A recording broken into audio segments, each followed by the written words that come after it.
the show where we explore the real stories, strategies, and mindset shifts behind building not just a business, but a lifestyle. Running a business can be challenging.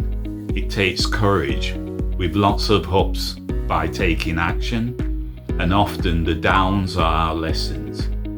We're going to dive into the decisions, the mindsets, and the life lessons behind those moves so you can take away practical ideas. I do hope these guests, what we've put together, can make you take action on your goals. So let's get started.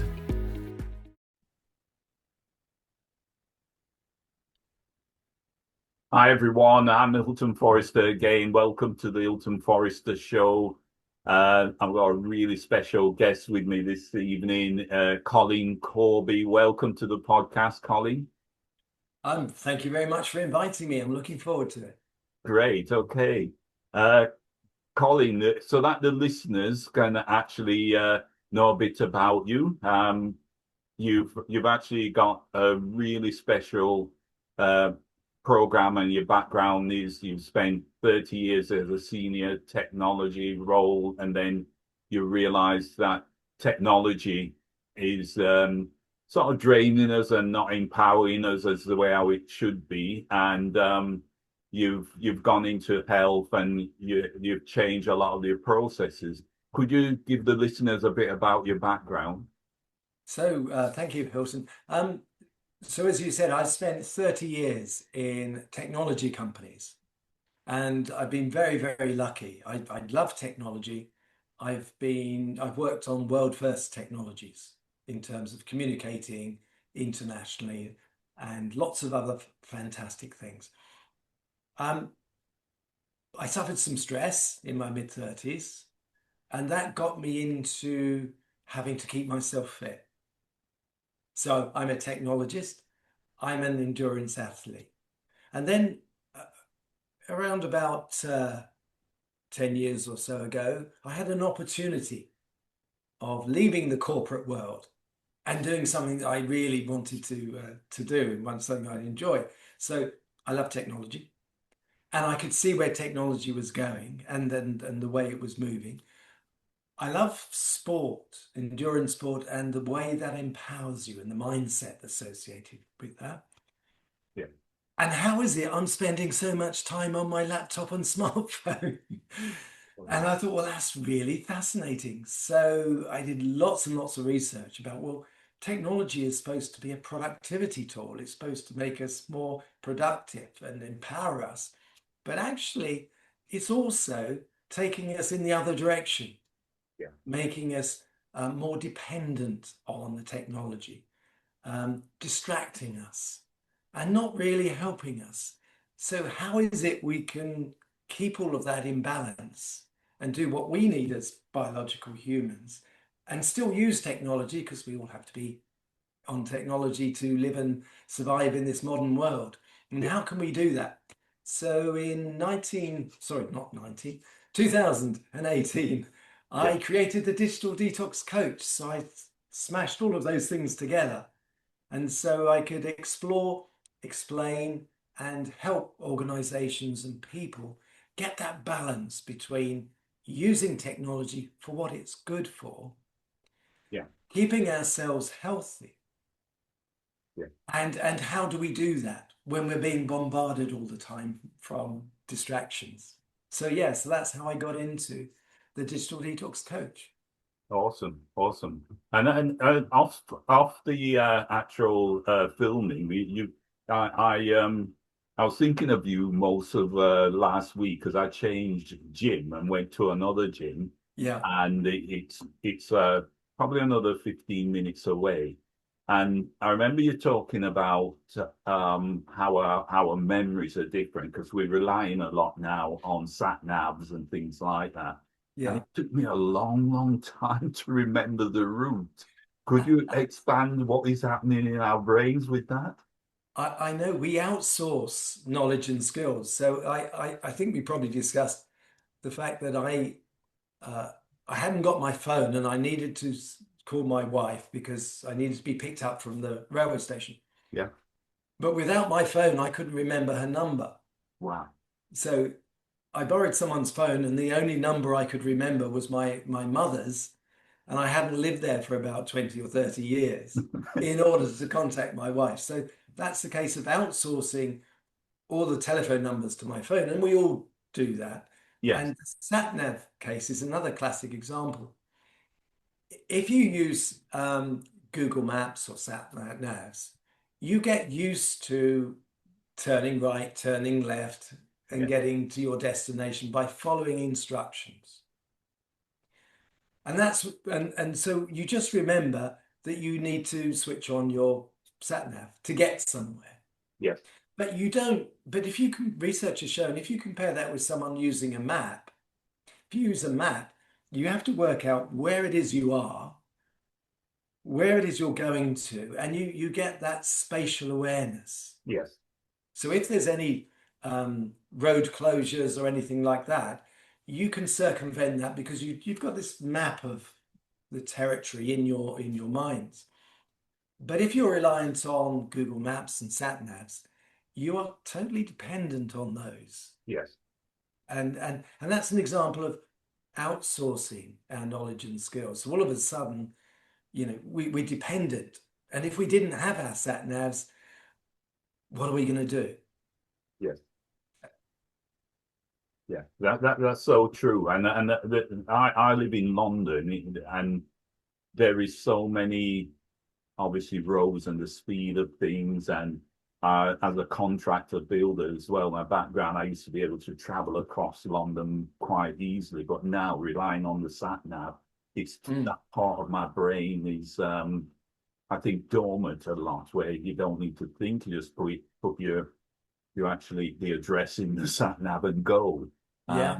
That is where I'm at now. But actually speaking to you, I started now not relying on the sat nav, and I find that I can. It's a struggle, but I can remember left, right. Oh, that is there. That is there. What is happening to the brain in terms of with that? Are we getting more silly or lazy? Or So if we add into the mix all the advances in artificial intelligence as well.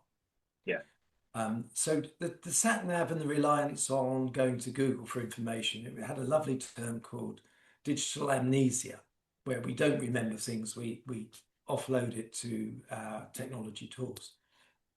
With artificial intelligence, though, it can do some of the thinking for us. yes, And so all of a sudden now we don't need to do so much thinking. So before it was just we didn't know so much. We didn't have as many skills and knowledge of things. Now we're not doing the thinking because AI is starting to do a lot of that for us. And that means that we're less able to do things. yeah, So we've got less knowledge inside our own heads, and we're less able to do things. So if you just project in 10, 15, 20 years, AI will be doing more and more and more things for us, and will yes, become less and less able. yes, Now, you could describe that as getting dumber, because we're not able to do as many things as we could. But what I think that means is we can't stop it. We can't stop the technology getting better. And it's incredibly powerful as well yes, in lots and lots of different fields.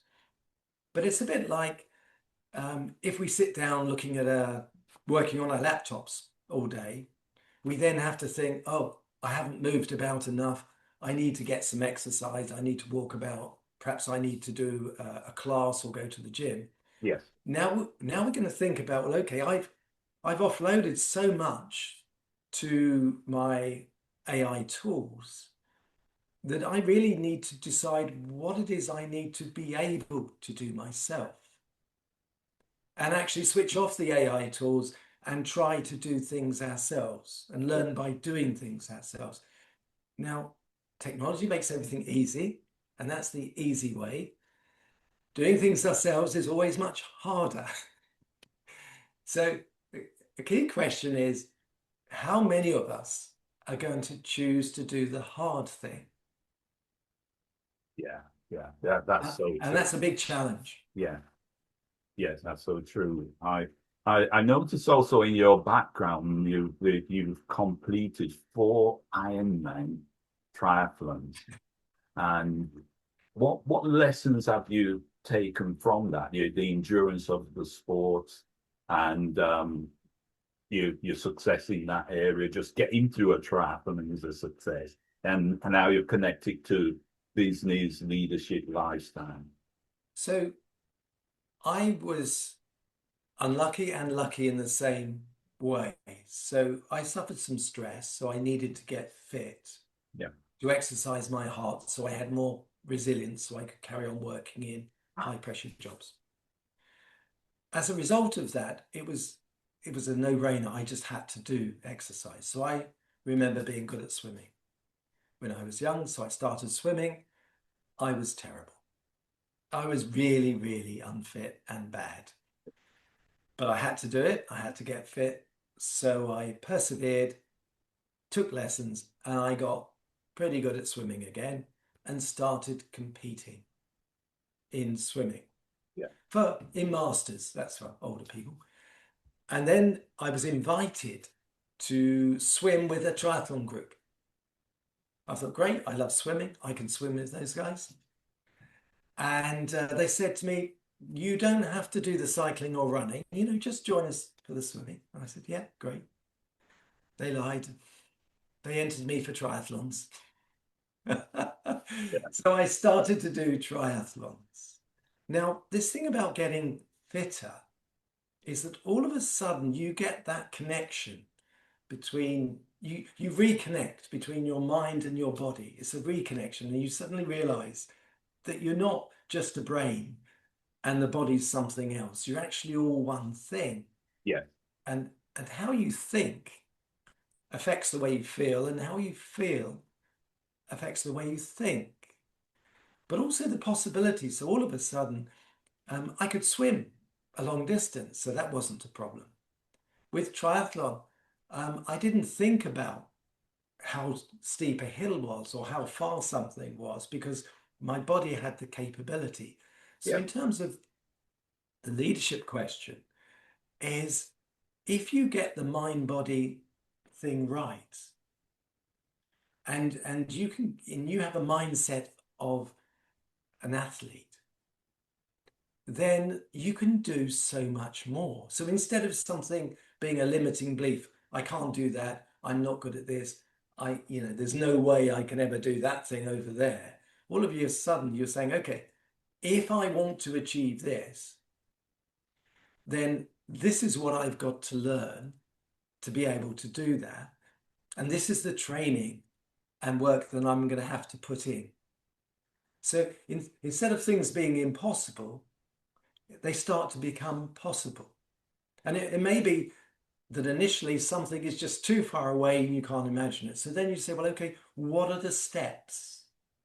So yeah, if I was going to run a marathon, I would start with a 5K, 10K, half marathon, and then a marathon. So you've got lots of steps. So in leadership and in business, instead of something being absolutely impossible, you say, well, okay, so what do I need?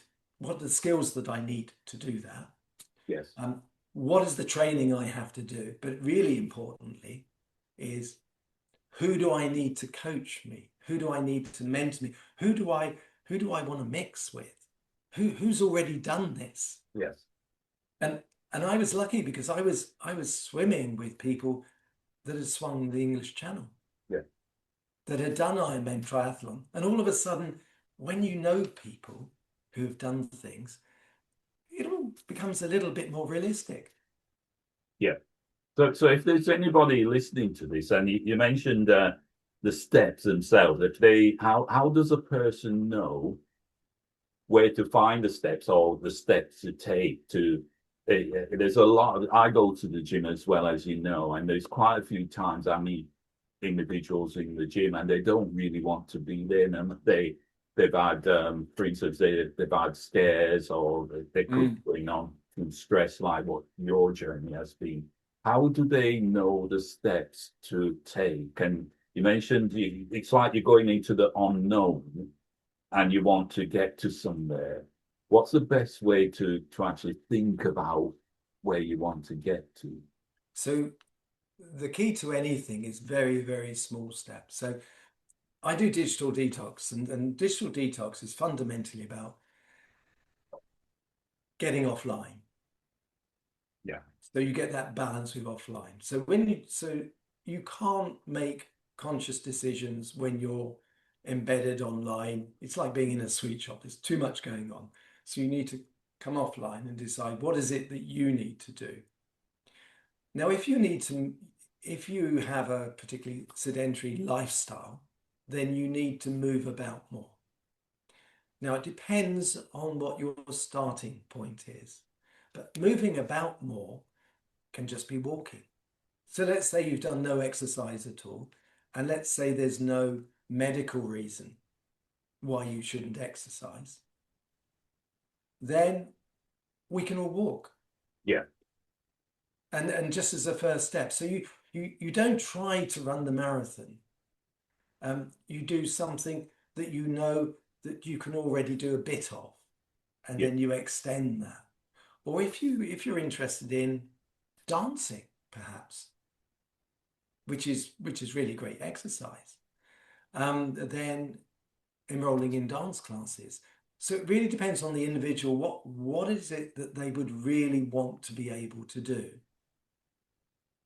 okay, If you're walking in nature is really good for lots of different reasons. So you just start small, yeah, and it's going to take a long time. So your mindset is that whatever I'm going to do today is a bit like I'm going to save £10 a week. It's nothing if you've got enough money to save £10 a week, yeah, and it doesn't mean a lot. But then you forget about it. And then 5 years later, you've got a much larger sum of money. That's the same sort of idea. You yeah, make yeah, an investment and you build upon it. And automatically you start to feel better. The way you stand, as the fitter you get, you stand differently. You breathe differently. Your outlook starts to change because your body starts to influence the way you think. yes. So start small with something you can do. Yeah, that makes sense. I mean, it's similar to you saying you don't just start full out running a marathon. You take small steps. You might jog around the block and then extend it and extend it. And likewise with the digital detox, it may be coming off Facebook or the social media or do it at certain times of the day. Some people are on there a long time and they don't get anything else done or they don't see life, they're unfolding differently to that. So when it comes to the area where someone's actually they've got an issue with it, you know, their partner might be saying you're ignoring me or you're scrolling too much or the scrolling tends to you're seeing different things online and you believe that the world is a certain way, but when you come back to reality, your life, it's different to that. You've got to face your Mm. face your relationships, face your finances. What would you advise someone in that regard? So as we all know, being told by other people isn't necessarily the biggest motivation. So it's our own self-awareness. If we feel that actually, do you know what? I'm spending too much time. And one of the indicators is that you may not be getting enough sleep. Okay, so you've got people saying you're always on your phone. What they're actually saying is that you're not paying attention to them. You can't hold a conversation with your friends, your family. And if you really want to be a good friend or be a good family member or be at your best at work, and that causes you some pain that you're not living the life that you want to. But this isn't really you're not the person that scrolls all the time. That's just happens to be what's happening. Yes. If it's causing you some pain, then there's some very simple first steps.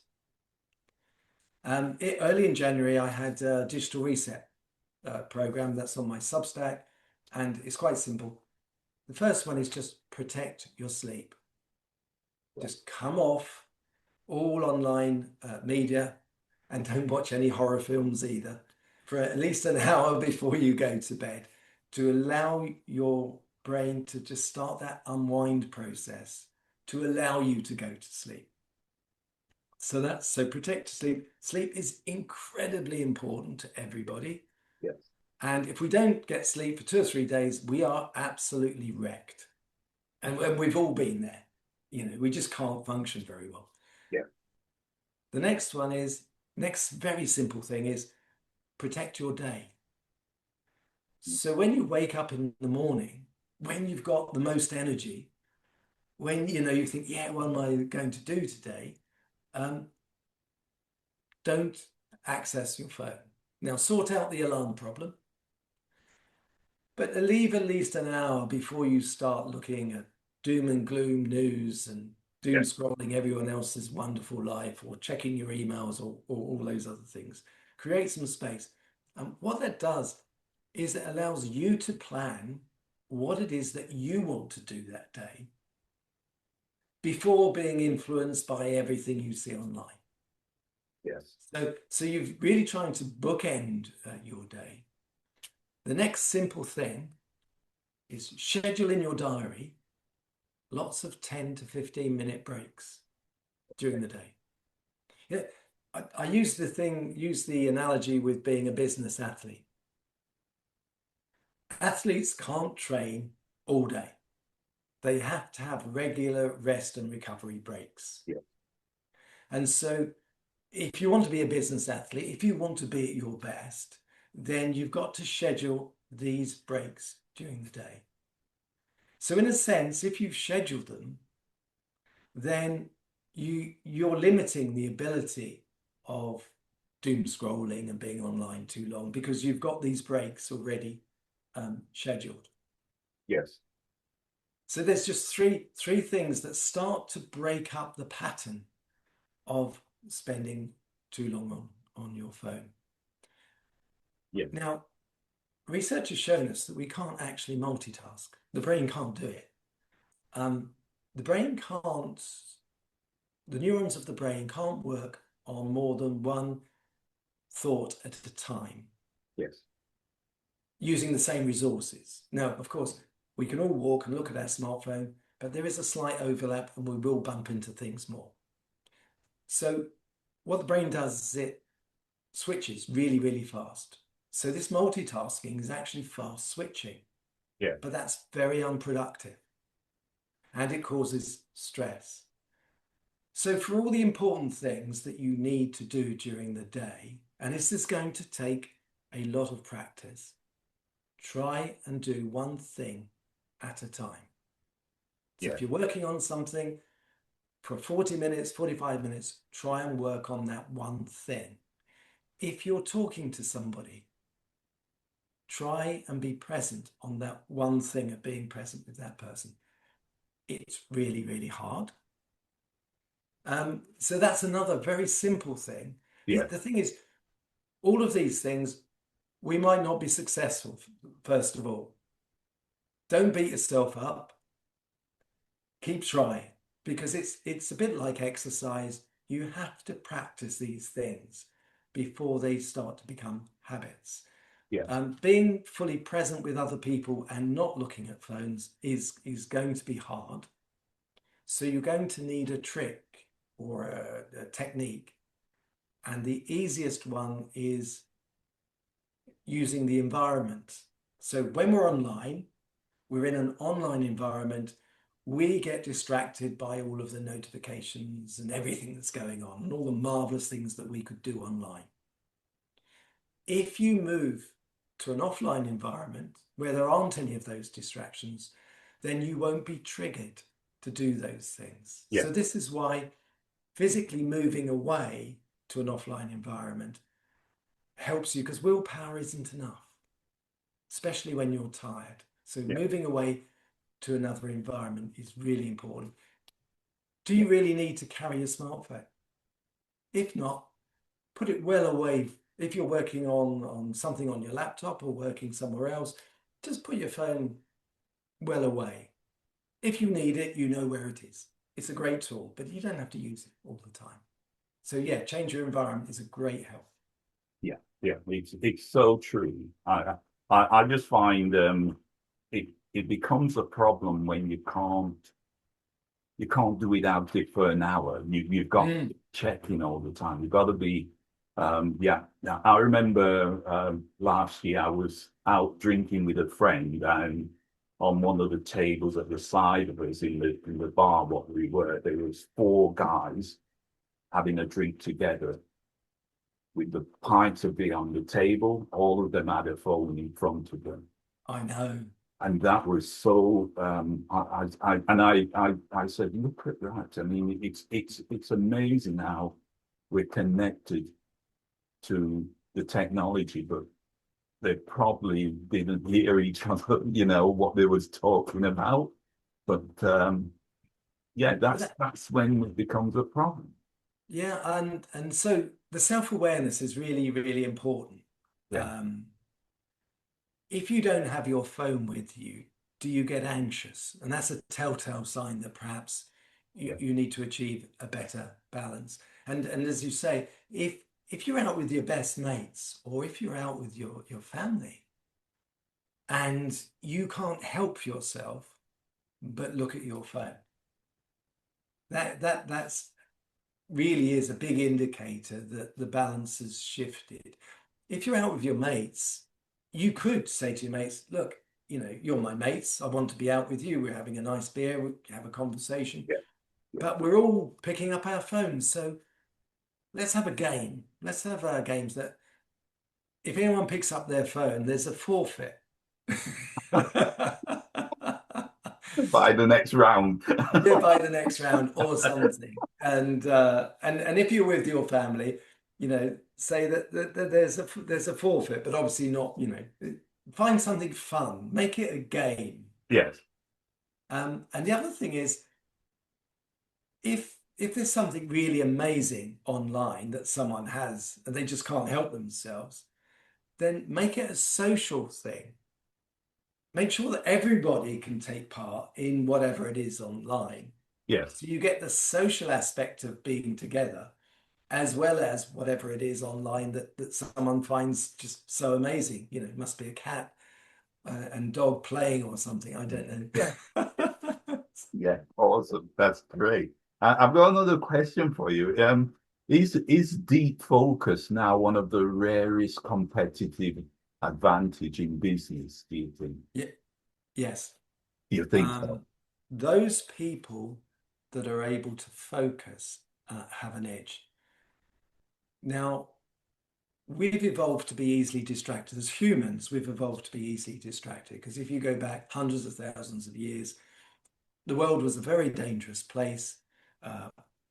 Wild animals, other humans, luckily in the UK, generally things are pretty safe. Yeah. But we've got that skill of being easily distracted. So we have to learn how to focus.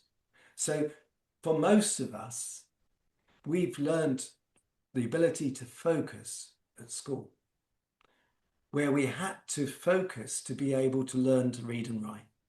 We had to focus to be able to read books, but it's a learnt skill. Yeah. Now, there was lots of research done. Professor Gloria Mark looked at attention spans, and over the last 10, 15 years, it's reduced from 2.5 minutes down to 47 seconds for information workers, people that work on computers all the time. Yes.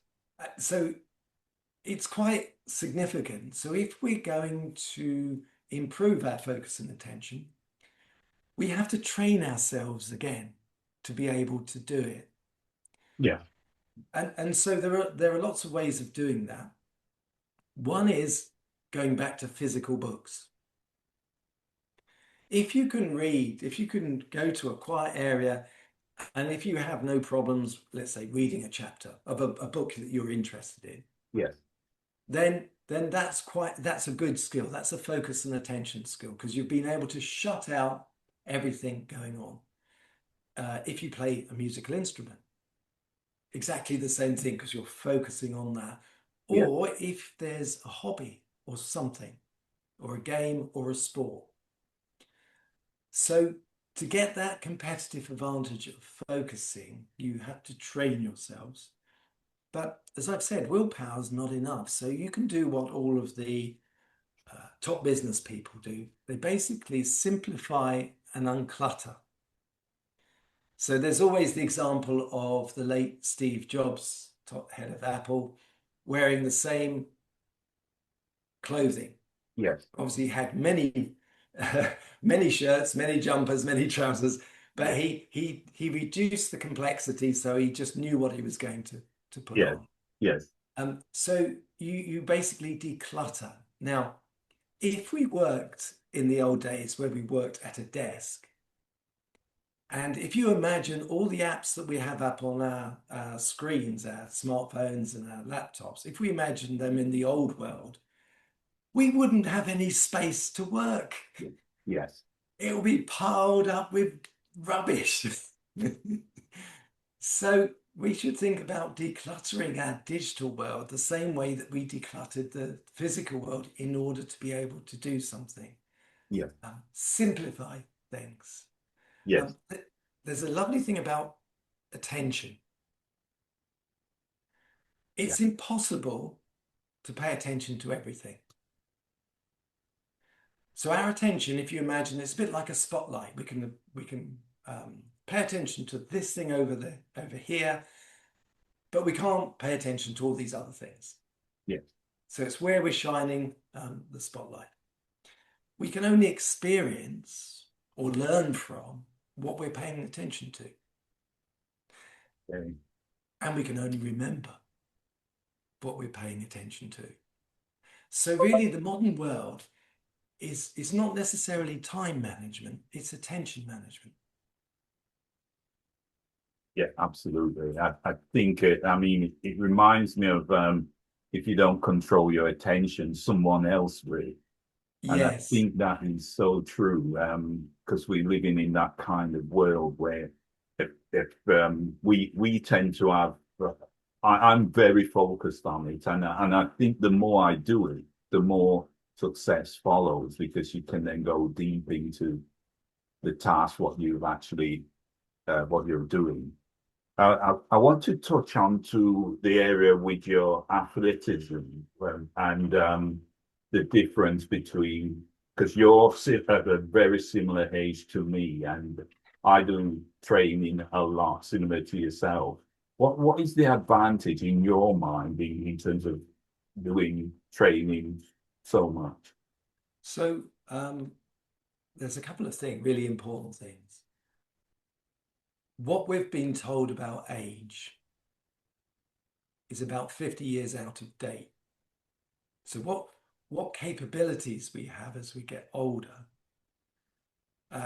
is about 50 years out of date. What I mean by that is this idea that you get to a certain age, that you all of a sudden you can't do certain things, you can't learn certain things, you can't continue in business, you can't, it's really picturing people many years ago when they were doing more manual work and they didn't have many years after the retirement age.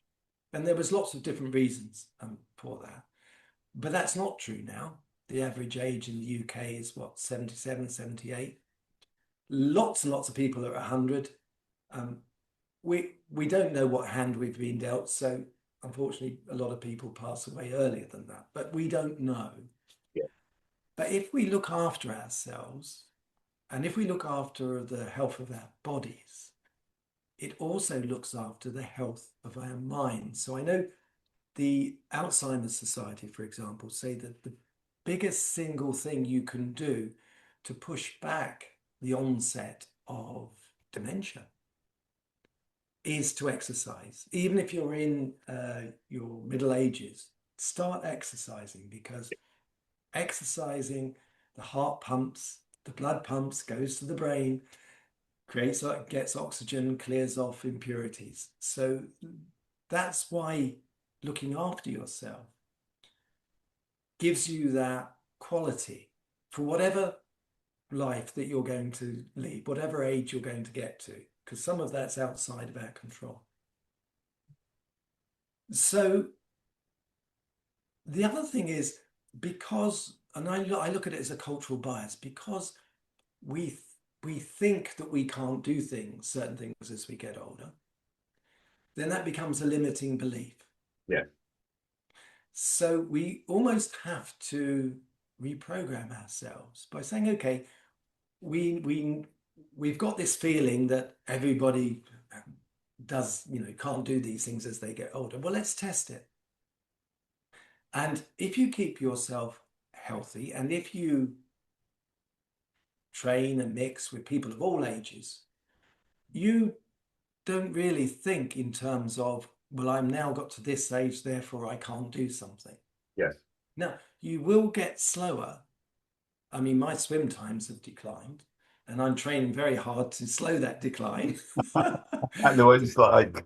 And you're not going to win the Olympics, but you're still going to be in the top 5 or 10% of people in the UK because, for example, exercise takes effort. Then a lot of people, unfortunately, won't be making that effort, and that's quite sad. So many people go and do a degree when they get older. Yes. The brain can set up new connections throughout its life. Yes. So there's so much that we can do. And I think we just need to get rid of as many of those limiting beliefs as possible and carry on. The idea of retirement was really because some people's bodies were worn out and they didn't have many years left. And wouldn't it be great that they had a more relaxed, easier, end of life period? Yes. Oh, that's. But if we're lucky, we can get to 100. What on earth are we going to do with those years? 30 odd years. You've got to do something. Yes, absolutely. It's interesting. You mentioned about retirement as well, because they do say it was Henry Ford what bought that aim. You're working at factories when you're 65, and then you're finishing it, and you're on the scrap heap. You get a younger version, and that is what has culturally been with a lot of it. I've seen it with my parents. They got to that age. My parents were from Jamaica. When they got to 65, both of them retired and went back to Jamaica. And it's kind of like that. And then you see different, I would say it's a quick decline, but it's a decline in mental attitude, their goals, their processes. We've raised our children, we've done this, we've done that, we've paid off our mortgage. Now we should be traveling, and it's like that. It's kind of like a cultural thing, a pattern, what everybody follows.